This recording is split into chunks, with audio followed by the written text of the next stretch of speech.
ডিসেম্বরে ঢুকে পড়তেই রাজ্য জুড়ে দাপট বাড়িয়েছে শীত। কলকাতায় সর্বনিম্ন তাপমাত্রা নেমে এসেছে 15 ডিগ্রির নিচে, যা স্বাভাবিকের তুলনায় কম। হাওয়া অফিসের পূর্বাভাস, ডিসেম্বরের দ্বিতীয় সপ্তাহে আরও কমতে পারে তাপমাত্রা।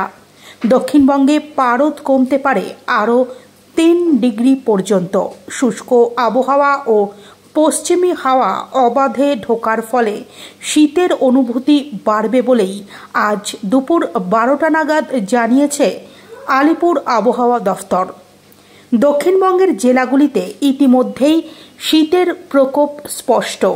পুরুলিয়া, বাঁকুড়া, বীরভূম, পশ্চিম মেদিনীপুর, ঝাড়গ্রাম ও পশ্চিম বর্ধমানে পারদ নেমে এসেছে 10 থেকে 12 ডিগ্রিতে। ভোরবেলায় কুয়াশা ও শিশির পড়ার সম্ভাবনা রয়েছে। উপকূলীয় অঞ্চলে ঘন কুয়াশা দেখা দিতে পারে, তবে দিনের বেলায় আকাশ পরিষ্কার থাকবে।